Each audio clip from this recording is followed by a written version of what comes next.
Have you ever wondered who Mary Magdalene really was? Not the character distorted by movies, novels, and even certain religious traditions, but the real woman who walked beside Jesus, who witnessed the impossible, and whose story was erased, silenced, and confused for centuries. For a long time, Mary Magdalene was pushed to the margins, identified as a repentant prostitute, a public sinner, as if that were her only identity. But what if I told you that the image we've been shown is nothing more than a construction, a convenient narrative that erased her true greatness? The truth is that Mary Magdalene's image has been shaped by many perspectives, and not all were committed to the truth.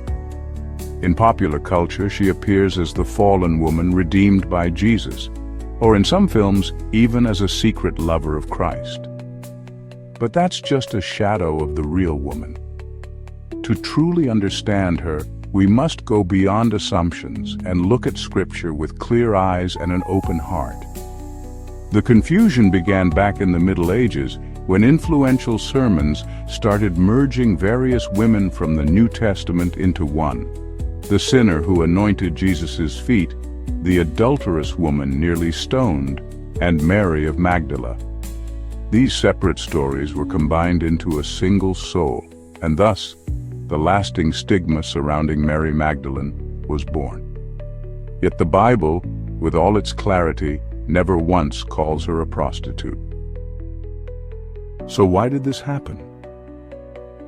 Some scholars suggest it was a subtle, or perhaps not so subtle, attempt to diminish the influence Mary Magdalene had among the disciples. After all, a woman present at the most crucial moments in Jesus' life, including being the first witness of the resurrection, represented something far too powerful to be easily accepted in such a patriarchal world. But archaeology and textual analysis help us see beyond the layers of distortion.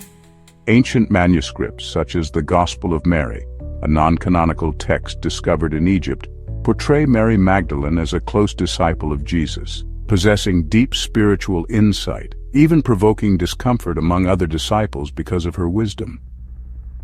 While these texts are not part of the biblical canon, they reveal just how respected she was among early Christian circles. And here's a moment to pause and reflect. Why are we so afraid to revisit certain truths? Understanding Mary Magdalene as a spiritual leader doesn't diminish Christ. It magnifies his ministry, showing that he walked with those on the margins not just to restore them, but to empower them. Mary was one of those chosen, not only saved, but sent. The town of Magdala, where she came from, was a prosperous urban center in Galilee. Her name was not a surname, but a mark of origin, Mary of Magdala. This already tells us something important. She was a known, identifiable woman, someone who left her city, her past, and her own path to follow Jesus with radical devotion. If we pay close attention, we see she appears at key moments in the Gospels. She was at the foot of the cross when many fled. She went to the tomb before dawn, and she was the first to see the risen Jesus. This isn't a detail. This is purpose. Mary Magdalene wasn't a side character. She was a witness. She was the apostle to the apostles. And even though history tried to silence her voice, today we hear it echoing again, more alive than ever. If you carefully read the Gospels, you'll realize that Mary Magdalene wasn't just a distant follower. She was there in every step of Jesus' path to the cross. She didn't run. She didn't hide. She didn't stay silent. And that reveals an identity completely different from the fragile and sinful image many insisted on painting. Mary was steady. She was strong. She was faithful.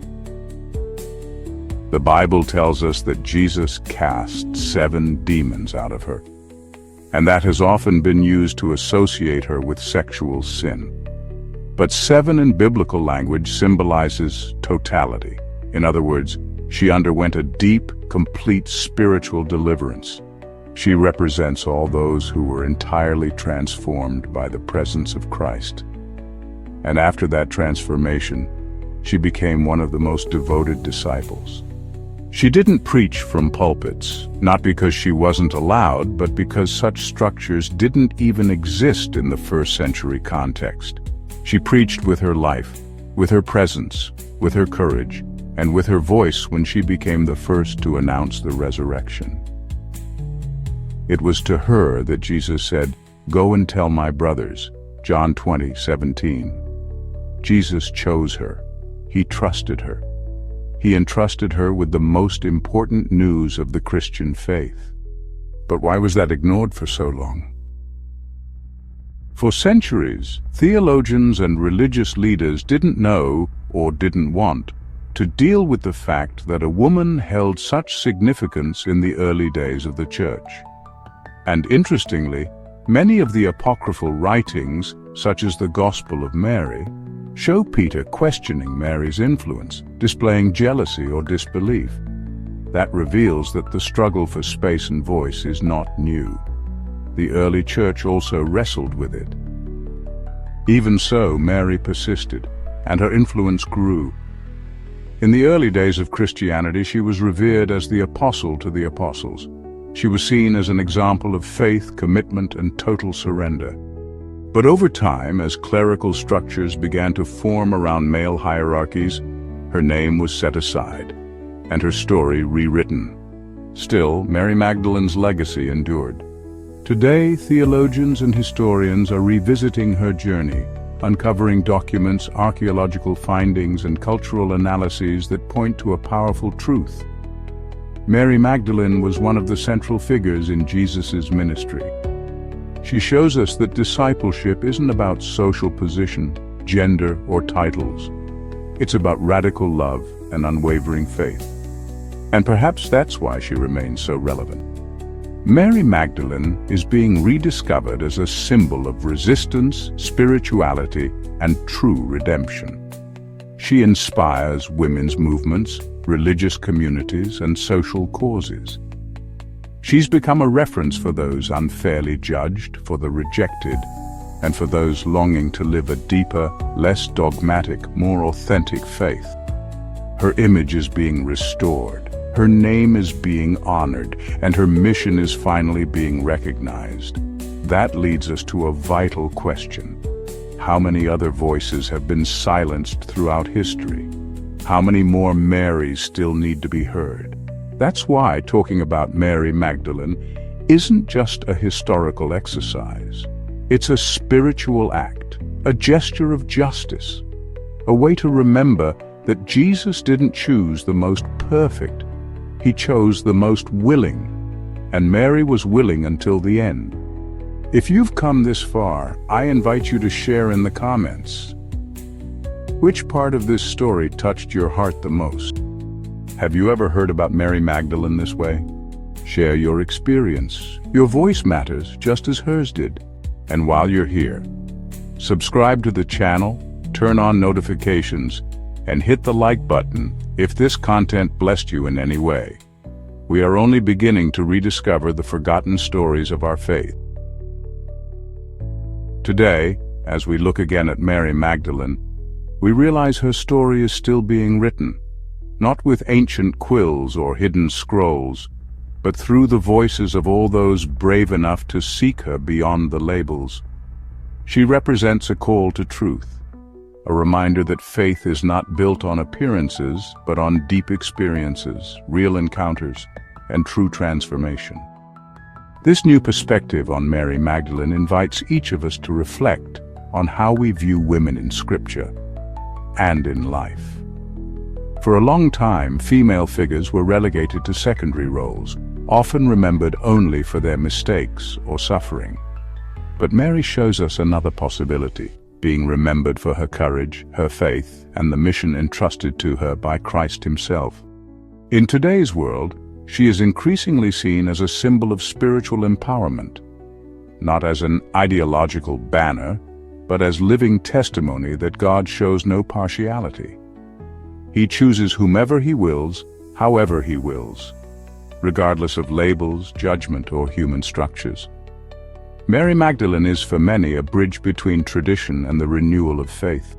She inspires women who lead communities, men who have learned to honor the feminine in the spiritual realm, young people seeking identity, and all who feel marginalized within religious spaces.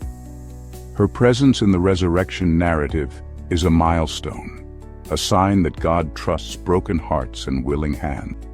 The pursuit of historical accuracy has also helped restore Mary to her rightful dignity. Ancient documents are being re-examined, new archaeological findings are shedding light, and the dialogue between faith and science is paving the way for a richer, more faithful understanding of the first-century context. And yet one question still lingers: what happened to Mary Magdalene after Jesus' resurrection? The Bible doesn't give us many details, but there are oral traditions, stories preserved in ancient Christian communities, and non-canonical texts that suggest Mary continued proclaiming the gospel in various regions, possibly even outside of Palestine. Some writings indicate she may have lived in Asia Minor or even in Gaul, where she became a spiritual figure among local communities. Other accounts, more symbolic than historical, say she spent her final years in prayer and contemplation, far from public view, but still deeply connected to the mission entrusted to her by Jesus. Whether literal truth or pious tradition, all these stories share one common thread: she never stopped believing. And that's why, Mary Magdalene's legacy lives on.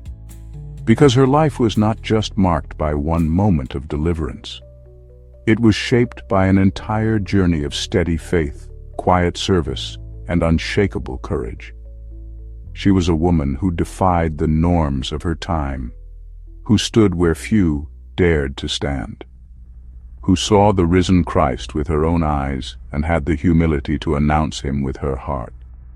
Today, when we speak her name, we are also doing justice, and each time her true story is told, an old lie is undone. Every time her name is spoken with honor, a new generation awakens to a more sincere, deeper, and more human faith. Mary Magdalene is not just a figure of the past. She is a living reminder that the gospel is also a story of restoration, transformation, and recognition. She teaches us that no one is beyond the reach of grace, and that when Jesus calls us by name, even the oldest labels crumble like dust in the wind. If this story moved your heart, share this video with someone who also needs to hear this truth.